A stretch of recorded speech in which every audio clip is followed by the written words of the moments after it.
If I were the CEO of Roblox, I'd log in on day one, look at the dashboard, and immediately decide the era of scarcity is over, because I'm giving every single player 1 billion Robux. No forms, no requirements, no limited time, just boom. Go buy yourself a new avatar. Every limited you've ever wanted, every game pass, every dev product, everything you've ever stared at and closed the tab because it costs too much. I control it now, and you're finally allowed to have fun without doing mental math. I'd tell people to go wild, break the catalog, crash the resale market, turn the economy upside down because a platform that's made billions can survive players feeling rich for once. Instead of obsessing over tiny cosmetic changes nobody asked for, I'd put all that energy into making Roblox actually feel smoother and faster everywhere, from low-end phones to high-end PCs, because no one should be lagging in a block game. I'd completely fix developer payouts so creators aren't getting robbed in broad daylight, with clear percentages, fair conversion rates, and no more corporate gymnastics explaining why your earnings shrink the moment you try to cash out. This is why you would not survive if time stopped forever. People think if time stopped, it would be cool, like a superpower. Like you just walk around and do whatever you want. But nobody really thinks about what would happen after. Not minutes later, not hours later, but years later. If time stopped forever, this wouldn't be a gift. It would be a curse. Not slowed down for a second, not paused like a movie, but frozen permanently. And not just people. Everything would stop. Space wouldn't move. Light wouldn't travel. The universe itself would be frozen. Every person around you would be stuck exactly how they were. Mid-step, mid-blink, mid-sentence. Cars would be frozen on the road. Traffic lights stuck forever. Rain frozen mid-fall. Smoke not moving at all. At first you'd probably think it's amazing. You'd explore places with no rules. Go anywhere you want. Touch anything you want. No school, no responsibilities. No one telling you what to do. But slowly, it would start to break you. The silence would get louder. The emptiness would feel heavier. You'd try to talk to someone. Shake them. Scream their name. And nothing would happen. No reactions. No answers. No life. Food wouldn't rot. But new food would never be made again. Stores frozen forever. Phones wouldn't update. Internet would never change. No new videos. No new music. You would still be alive. Still thinking. Still remembering. Still feeling everything.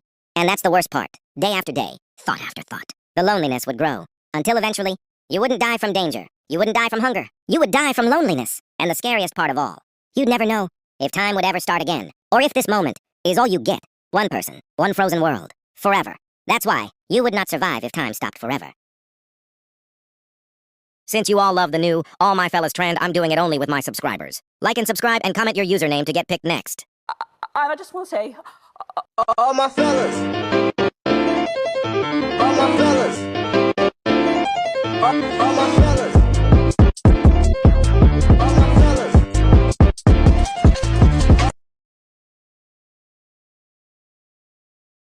This is why you wouldn't survive if everything depended on patience. Everyone thinks they're patient, until they actually have to wait. Wait for results. Wait for progress. Wait for things to finally work. People want success fast. Answers now. Growth instantly. But real progress is slow. Quite boring. No hype. No applause. And that's where most people quit. They give up when nothing is happening. When no one is watching. When it feels pointless. Because patience doesn't feel rewarding. It feels uncomfortable. You start doubting yourself. Wondering if it's even worth it. Questioning everything. And if you can't sit through that silence, that waiting, that uncertainty, you wouldn't survive. Because the people who make it aren't the loudest or the fastest. They're the ones who stayed when nothing was happening. Guys, I'm making a new channel. And on that channel, I'm going to be posting videos of me stealing and steal a brain rot. Like actually stealing in the game. Grinding. Taking stuff. And posting the full experience. I'm also going to be posting long-form videos, and not just on one channel. If I post a long-form video of me stealing, I'll post it on my other channel too. So both channels will get long videos. Just different vibes. Shorts. Long videos. Stealing content. Everything. So if you want to subscribe to the new channel, here's how you do it. First, go to my YouTube homepage. Then, scroll all the way down. You'll see my new channel link there. That's the one. Go subscribe so you don't miss anything. And as soon as my dad fixes my phone, I'm starting to post on it. New channel. More content. More stealing. Make sure you're subbed so you're there from the start. The popular girls came up to me while I was just talking to my friend Kyle. They said, "Why are you always so quiet? You never talk to anyone." And I said, "I'm just chilling, man, just talking to my friend."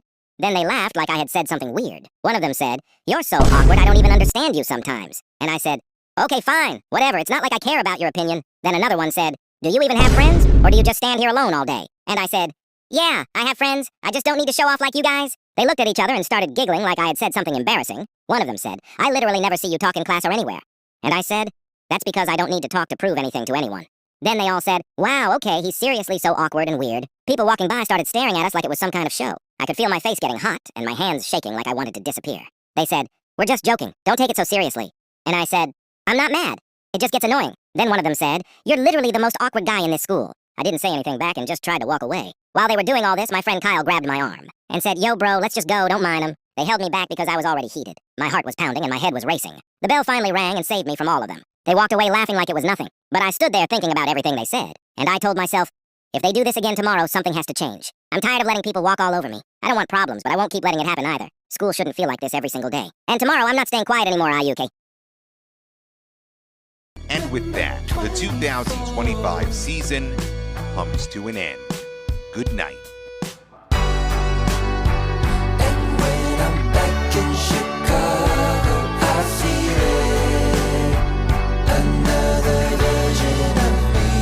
I was In December 1952, the city of London woke up to what looked like a normal fog. People were used to fog, so no one panicked at first. But this fog was different. It was thick, yellow, and smelled like smoke. Coal fires from homes and factories mixed with cold air and got trapped over the city. By the first day, people's eyes burned and their throats hurt. By the second day, breathing became painful. Buses stopped running because drivers couldn't see the road. Ambulances couldn't reach hospitals. People started collapsing in the streets. By the end of the week, hospitals were overflowing with patients gasping for air. Cattle died in fields. Children and the elderly were hit the hardest. The air was so polluted it was like the oxygen was being slowly taken away. When the fog finally lifted after 5 days, the damage was devastating. At least 4,000 people died immediately. Later studies showed the real number was closer to 12,000 deaths. Thousands more were left with permanent lung damage. This event became known as the Great Smog of London. It was one of the deadliest air pollution disasters in history. And it proved one terrifying thing. You don't need an explosion to kill a city. Sometimes all it takes is the air becoming unbreathable. Guys, we are so close to 4K subs. I mean, we are at 3904 subs. So PLS hit that sub button. PLS kiss it. Break it, punch anything. I just want 4K subs. Why are mobile players built different? Like I hop on thinking, oh, they're on a phone, easy win. Next thing I know, I'm getting folded like a lawn chair by some 8-year-old whose thumbs are moving faster than my Wi-Fi signal. These kids out here killing me with a broken iPhone 6, all while their mom is yelling at them to take the chicken out of the freezer. And the worst part, they're doing it with a cracked screen that looks like a spider web and 3% battery left. I've seen mobile players wipe an entire squad before I even finish adjusting my sensitivity settings. Like, bro, there's people out here with $2,000 gaming setups, and they're still getting clapped by a dude playing on his dad's phone on 2 FPS. I swear their eyes are locked in like a hawk stalking its prey, and when they're done, they casually exit the app like they didn't just ruin my entire Self-esteem and diminish my soul. subscribe and like. What do you mean? A skinwalker was spotted in Louisiana. Bro, I thought this week couldn't get any weirder. We've got 1 day left in September and now a skinwalker decides to show up? This guy's driving back from a cabin, right? Middle of nowhere. Sees something crouched near the trees, all messed up. Tries to get a better look, then bam! Something drops onto his windshield. He starts yelling, "It's on top of me! It's on top of me!" Dispatcher's like, "Sir, stay calm, what's happening?" He slams the brakes, jumps out the car, and books it down the road with blood pouring down his body. Glances back. There's this pale, 8-foot creature crawling toward him. Its arms bend all wrong. Bro, I would have ran so fast, Louisiana. Why are y'all always doing this shit? This is why you wouldn't survive if you had to face your own thoughts. You think being alone with your mind is easy, until there's nothing left to distract you. No phone to grab, no video to play, no noise to drown things out. Every memory you avoided would start replaying louder than before. All the things you never said and never fixed would come back at once. You'd try to ignore it, but there's nowhere to run when it's inside your head. Minutes would feel longer, and sleep wouldn't even feel like an escape. You'd start overthinking everything, even things that don't matter. And slowly, that mental weight would start breaking you down. Not because you're weak, but because silence forces honesty. And most people aren't ready for that. Bro, I just realized, why are we even scared of ghosts? Like, if a ghost is haunting your house, why don't you just start haunting it back? Because think about it. The ghost floats into your room, trying to be all spooky, whispering, "Leave this place." And instead of screaming, you just whisper back, No, you leave. he's gonna be so confused. He moves the chair. You break the chair. He slams a door. You slam the door harder. The ghost goes from being a terrifying demon to a nervous intern on his first day at the job. He's gonna be the one telling his ghost friends, "Bro, I think my human is fucking possessed." He'll be on Google at 3 a.m. searching how to sage myself from a human. You could even start asking him for favors. "Hey man, since you can walk through walls, can you go grab me a soda from the kitchen?" He's not a ghost anymore. He's your personal assistant. Did I just solve every horror movie ever made, or am I about to get my... One afternoon, a plane was flying normally with dozens of passengers on board. Suddenly, the pilot collapsed mid-flight, leaving the plane without anyone controlling it. Passengers started panicking because the plane was still in the air and losing direction. One man on the plane had no professional pilot training, but he stayed calm. He went into the cockpit and followed instructions given to him over the radio. Air traffic controllers talked him through every step, slowly and carefully. After a tense few minutes, he managed to guide the plane toward a nearby airport. He landed the plane safely, and everyone on board survived. Emergency crews rushed in, and the story immediately hit the news. Reporters called it a miracle. And experts said it was one of the rarest situations ever. The man said he was terrified, but knew he had to try. That day showed how ordinary people can do extraordinary things under pressure. Late one night, a small town was hit by sudden flash flooding after non-stop rain. Water rushed through streets so fast that people barely had time to react. Cars were getting stuck, and some homes started filling with water. In the middle of it all, a teenager noticed his neighbor trapped inside her house. The water was already up to the windows and still rising. Without waiting, he grabbed a rope and waded through the freezing water. He tied the rope to a pole so he wouldn't get swept away. Then he broke a window and helped the neighbor climb out safely. Minutes later, emergency crews arrived and evacuated the area. The next day, the story was all over the news. Reporters called him a hero, but he said he just did what anyone should do. That night reminded everyone how fast things can change, and how courage can come from anyone.